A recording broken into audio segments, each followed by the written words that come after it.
All right, guys, welcome back to the channel. Today we are going to be opening this bad boy up. We got the DualSense Edge controller on deck.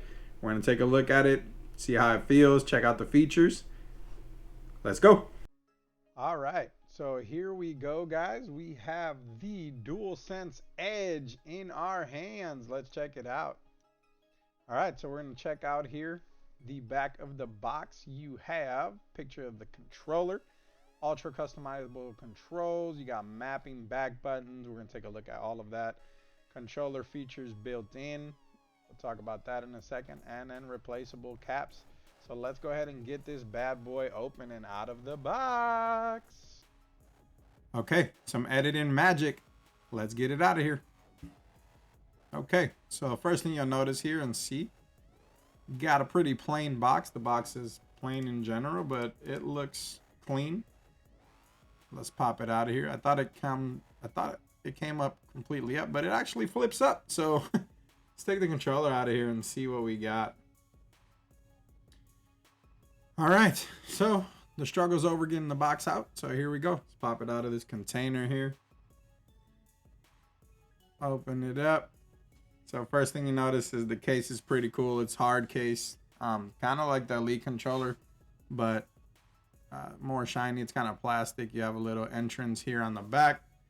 The back is going to allow you to charge the controller inside of the case, just like the Elite controller does as well. Nice little Sony emblem here with the symbols of their buttons. So let's go ahead and open it up. All right, so opening the case here, first thing we're going to do is check the components here. At the top, you have your charging cable, USB-C. Seems to be pretty long, so that's cool. Comes up on the top with this nice little bracket here to hold it in place. I say nice. Let's use that term loosely. It's more kind of like a plastic hook that you kind of just keep tucked in here. Once I take it out of here, though, it's probably never going back in there. Hard case inside as well. There is a QR code, which I assume is for instructions. So that's cool. And then we will pull this bad boy out of here. So let's take a look at the controller. As you can see, they got the PlayStation symbols on the touchpad, which is pretty cool. You have your triggers, your function keys here in the front. In the back, you'll see more where the paddles or the other option goes. It feels good. It feels like the DualSense controller does. A little bit heavier, slightly heavier, but the sticks feel good.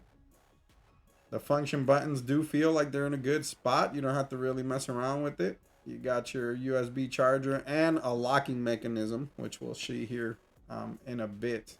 But let's take a look at the rest of the content in the box here. So starting off with your paddles, these are what we're going to call paddles here. The Elite controller and a lot of your other SCUF controllers have these. This is what you're used to or you've been used to. Typical paddle for the back of the controller. The Xbox ones feel amazing. It has 4. PlayStation only has 2, but they feel good. Next up, you have what Sony is calling a half dome back button. So these are half domes. I'm curious to see how these feel. We're going to pop them in here shortly and see the difference between what I call them paddles, but they call them back levers, which makes sense. Here you have your connector housing. This is going to connect to your controller so you can play wired and not have to worry about the controller cord falling out. It has a nice locking mechanism as well. You stick the cord through there. You have the lock so that it doesn't come out when you push the lock. This pops up. So I thought the lock was this, but it's not. The lock is on the top. So the lock comes up and it holds it on your controller in place, which are these 2 levers at the very top here. So you put the cord in, push the lock up, boom, those come up. That goes into your controller and it holds it into place. So you'll have that. Then you have your low domes, or what they call low dome caps, and your high dome caps. So right away here, the difference that I see, they feel a little more cheaply made. I hate this dome anyways. I'd rather them be indented like the Xbox controller. but they have different heights. They're plastic though. The Xbox Elite controller, the stems are metal. So this could be an issue, possibly breaking or wearing down over time. I guess time will tell there. But you do have options. You have the regular size domes that come on it, and then you have some low ones and some high ones.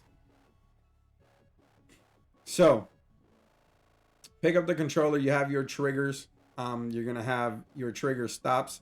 So if you put it in the middle one, it's gonna stop it halfway. Here you can see the comparison between the left trigger and the right trigger. All the way down, it's barely down. And here you go. You can see the big difference. It's a big difference, especially for shooting game. If you've never had a controller like this before, it makes a big difference when aiming down sights and shooting or cars and racing. Remember, the PlayStation controller has adaptive triggers and haptic feedback. Here you have a lock. So you're going to have the lock to release the front. Another cool thing about this controller is that you can change the analog sticks. I'll show you in a second. But popping in the paddles are pretty simple. You just stick them in. Coming out is a little harder, which I like. It means they're not going to fall mid-game. The Xbox ones I can kind of pick up with my fingers and they just pop out pretty easily. It doesn't happen too much while gaming, but always a concern for sure. These, once you get them in, it's a little harder to come out, but they look good. They look good. Finger placement is good. They feel good. Now here pushing them. Once you have the controller, boom. Depending on how you grip your controller, some people use just the index on the top. Some people use both fingers or claws. You won't have to claw no more here because you have the paddle. But either your index finger or your middle finger or your ring finger can reach the paddles very easily here, or the levers that they call. So the analog sticks do come out for the caps like we mentioned before, but another cool thing this controller does is let you have modular. So the analog sticks are modular, so they're the end of stick drift. Hopefully, if it does get stick drift, you can replace the entire module, which I'll show you here. But before we get over there, let's put these half domes in and see what they feel like. I'm a little skeptical on how they're gonna feel. I'm used to the levers or paddles, but let's pop them in and see how they feel. Got that first one in here. Now let's put the second one in. Boom. Pretty simple. I know I'm struggling, but I'm literally just doing this out the box. So right away, it actually feels really comfortable. The button press is the same, but it feels, that's how I grip my controller, this is how I play, and it feels really good to have those buttons there. I'm surprised. I'm really surprised. This is a plus for me. This is a plus. I'm excited to take a look at Call of Duty or Fortnite and see how it feels in game, but I don't know, man. I feel like it feels a little better than the levers to me. Well, time will tell because I'm used to the levers, so we'll see how long it takes to get used to. Let's pop these out of here real quick and see what the front looks like once you release this panel. So while we pop these out of here, design wise, it's really sleek, feels modern, just like the other one does for sure. Two-tone here, the plastic part doesn't go up to the front, which the other one does, but I like it. I like the white black accents. It's a nice translucent strip here on the bottom. One of the key features of the DualSense controller is the adaptive trigger. So we've seen the trigger stops, but it allows you to physically feel the resistance on the triggers as you play.